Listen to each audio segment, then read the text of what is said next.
Bismillahirrahmanirrahim. Assalamualaikum warahmatullahi wabarakatuh. Innal hamdalillah nahmaduhu wa nasta'inu wa na'udzu billahi min shururi anfusina wa min sayyiati a'malina. May yahdihillahu fala mudhillalah wa may yudlilhu fala hadiyalah. Assalatu wassalamu ala nabiyyi ba'dah. Pertama-tama marilah kita panjatkan rasa syukur kita kehadirat Allah Subhanahu wa taala karena pada hari ini kita masih diberikan banyak kenikmatan, khususnya nikmat kesehatan, sehingga pada hari ini kita masih bisa melakukan proses belajar daring. Selanjutnya, yang kedua kali, sholawat serta salam semoga tetap terlimpahkan kepada Nabi kita, Nabi Muhammad SAW. Semoga kita senantiasa mendapat syafaatnya min hadza ila yaumil qiyamah. Amin.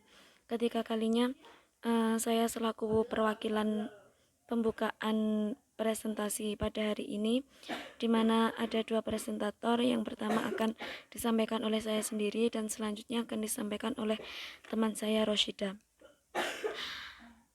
Judul makalah kami yakni pengembangan kurikulum, yakni pendidikan kurikulum Islam. Langsung saja memasuki poin yang pertama, yakni pengertian kurikulum. Kurikulum ini dari segi bahasa diambil dari bahasa Yunani curere, yang berarti jarak tempuh. Mengapa kok menggunakan kalimat ini? Karena pada dulu ada suatu perlombaan di mana jarak antara start sampai finish ini disebut dengan curere tersebut, sehingga terjadilah pengambilan nama kurikulum dari kalimat itu. Selanjutnya, dari segi pengertian tradisional, kurikulum yakni sejumlah mata pelajaran di sekolah atau di perguruan tinggi. Sedangkan dari segi modern, yakni pengalaman pengetahuan murid di bawah bimbingan seorang pendidik.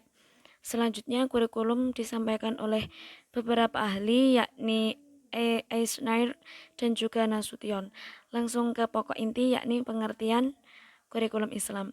Pengertian kurikulum Islam ini menurut Asy-Syaibani adalah al-manhaj, dari bahasa Arab dikenal dengan istilah al-manhaj, yakni jalan terang yang dilalui oleh pendidik atau guru latih dengan orang-orang yang dididiknya untuk mengembangkan pengetahuan, keterampilan, dan juga sikap. Selanjutnya, karakteristik kurikulum. Ada 5 karakteristik kurikulum yang akan dibahas dalam makalah ini, yakni yang pertama, menonjolkan tujuan agama dan akhlak. Seperti yang kita ketahui, kurikulum memiliki banyak prinsip, namun yang membedakan dengan kurikulum biasa dan kurikulum Islam di tujuannya ini. Tujuan kurikulum Islam ini lebih mengedepankan tujuan agama dan juga pembentukan akhlakul karimah. Selanjutnya, meluaskan cakupannya dan menyeluruh kandungannya. Yang ketiga, bersikap seimbang dalam menggunakan kurikulum dalam seluruh mata pelajaran. Dan selanjutnya, bersifat menyeluruh. Dan yang terakhir, yakni kurikulum disusun atas sesuai bakat dan minat peserta didik. Selanjutnya, prinsip kurikulum. Prinsip kurikulum ini antara satu ahli dengan ahli lainnya memiliki perbedaan, namun pada intinya tetap sama.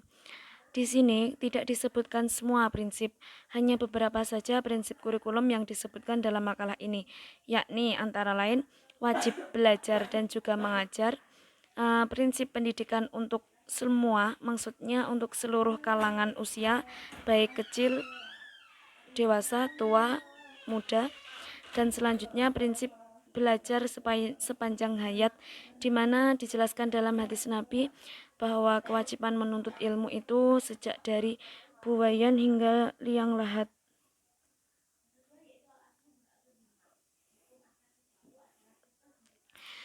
Dan selanjutnya yakni prinsip wawasan global dan terbuka. Lalu integralistik atau prinsip seimbang, dan selanjutnya prinsip sesuai bakat minat, dan yang terakhir yakni prinsip yang menyenangkan juga menggembirakan.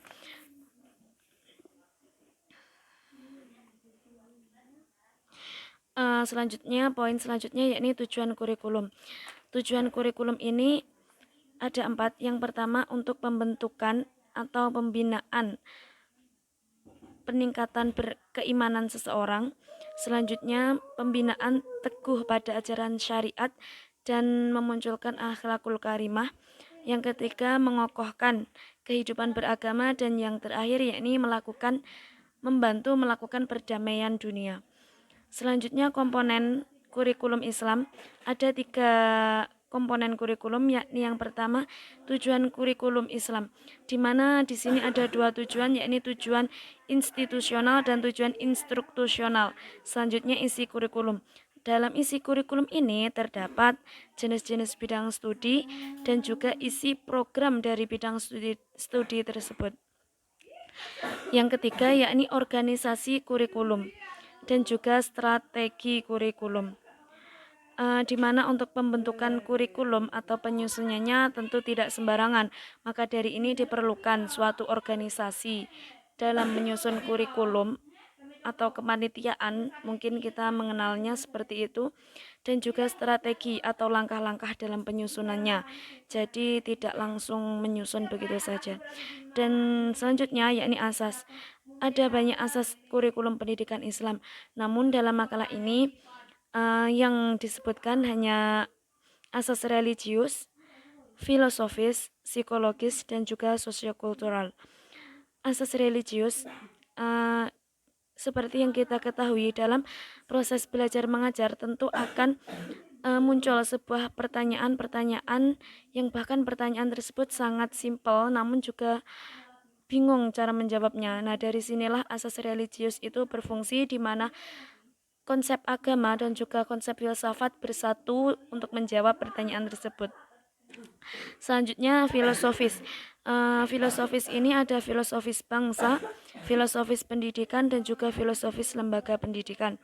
Yang ketiga yakni asas psikologis, di mana ilmu jiwa dari seseorang atau ilmu jiwa dari anak menempati posisi atau kedudukan yang sentral dalam proses penyusunan kurikulum. Dan yang terakhir yakni sosiokultural. Prinsip sosiokultural ini sangat penting untuk mengembangkan kurikulum pendidikan Islam di masyarakat. Nah, itulah presentasi yang bisa saya sampaikan. Selanjutnya presentasi akan dilanjutkan oleh teman saya, Mbak Rasyidah. Baiklah, di sini saya akan melanjutkan presentasi dari Mbak Afifatur. Saya akan membahas subjudul yang pendekatan dalam pengembangan kurikulum pendidikan Islam. Dalam mengembangkan teori kurikulum, terdapat 4 bentuk pendekatan yang bisa digunakan dalam proses pengembangan kurikulum. Yang pertama adalah pendekatan subjek akademis. Pendekatan ini lebih mengutamakan bahan dan proses dalam disiplin ilmu tertentu, karena setiap dari ilmu pengetahuan memiliki sistemisasi tersendiri, sehingga terdapat perbedaan dengan sistemisasi lainnya. Yang kedua adalah pendekatan humanistik. Aliran ini memberikan tempat yang utama kepada siswa. Mereka bertolak dari asumsi bahwa seorang anak atau peserta didik merupakan yang pertama dan utama. Ia adalah subjek yang menjadi pusat kegiatan pendidikan. Aliran ini mempunyai keyakinan bahwa setiap anak mempunyai potensi, kemampuan, dan kekuatan untuk bisa berkembang, sehingga guru diharapkan bisa membangun hubungan emosional yang baik dan komunikatif dengan peserta didiknya. Yang ketiga, pendekatan teknologis, yaitu pendekatan dalam penyusunan kurikulum atau program pendidikan bertolak dari analisis kompetensi yang dibutuhkan untuk melaksanakan berbagai tugas atau pekerjaan tertentu. Materi akan diajarkan, strategi pembelajaran, serta kriteria evaluasi ditetapkan sesuai dengan analisis tugas. Rencana dan proses pembelajaran dirancang dengan sedemikian rupa sehingga hasilnya dapat dievaluasi dan diukur dengan mudah, jelas, dan terkontrol. Dalam menyusun kurikulum, seharusnya tidak semua materi pelajaran dapat menggunakan pendekatan teknologis, karena sifat atau karakter dari setiap materi pelajaran itu berbeda. Yang keempat adalah pendekatan rekonstruksi sosial, yang merupakan pendekatan yang sangat memperhatikan hubungan timbal balik antara kurikulum dengan kegiatan sosial kemasyarakatan. Selanjutnya, bentuk pengembangan kurikulum pendidikan Islam. Secara garis besar, pengembangan kurikulum dapat dikelompokkan dalam dua bentuk. Yang pertama, pengembangan kurikulum yang baru, yaitu pengembangan kurikulum yang dilakukan untuk satu lembaga pendidikan yang baru atau untuk sebuah mata pelajaran baru, atau dapat juga untuk sebuah kegiatan pembelajaran yang baru yang sebelumnya sama sekali belum ada kurikulumnya. Yang kedua, menyempurnakan kurikulum yang telah ada. Pengembangan kurikulum yang merupakan rekonstruksi kurikulum yang telah ada adalah pengembangan kurikulum yang telah ada atau yang dianggap ketinggalan. Pengembangan kurikulum dalam bentuk memperbaiki kurikulum yang telah ada menjadi sebuah konsep kurikulum yang baru.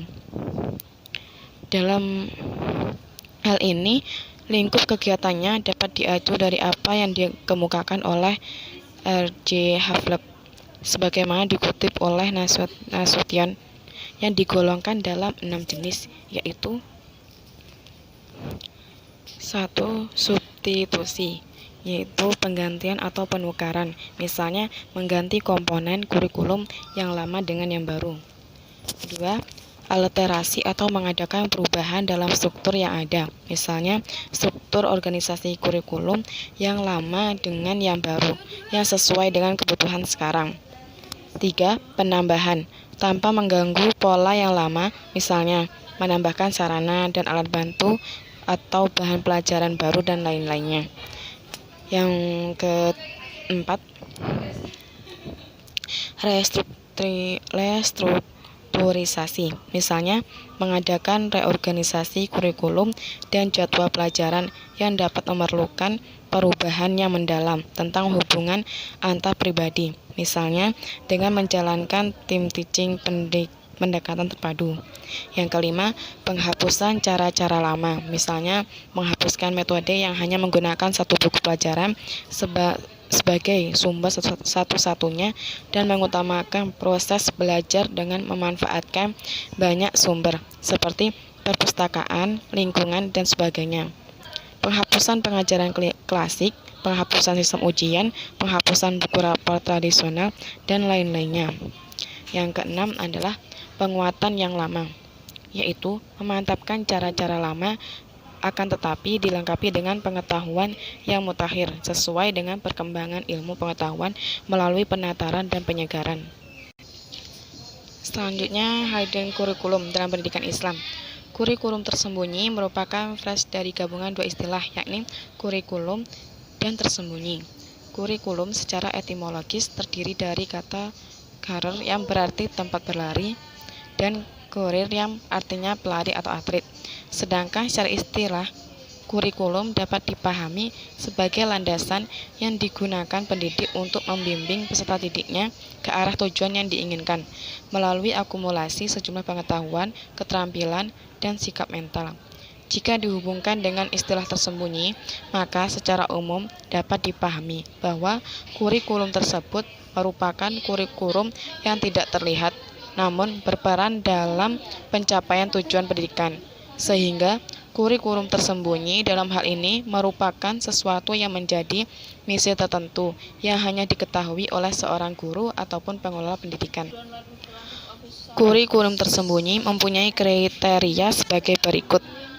Yang pertama, harapan yang tidak resmi. Yang kedua, hasil pembelajaran yang tidak disengaja.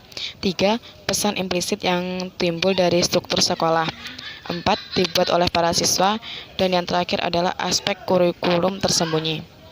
Pembelajaran pendidikan agama Islam merupakan pembelajaran yang tidak hanya menekankan pada penguasaan materi atau kognitif saja, namun lebih pada pembentukan sikap peserta didik atau afeksi dalam kehidupan sehari-hari dan sebagai bekal bagi kehidupan di masa yang akan datang. Pembelajaran PAI akan dapat dicapai dengan maksimal dengan dukungan kurikulum tersembunyi melalui aktivitas siswa, baik dalam pembelajaran maupun di luar pembelajaran. Sekian presentasi dari kami. Kurang dan lebihnya kami mohon maaf. Wassalamualaikum warahmatullahi wabarakatuh.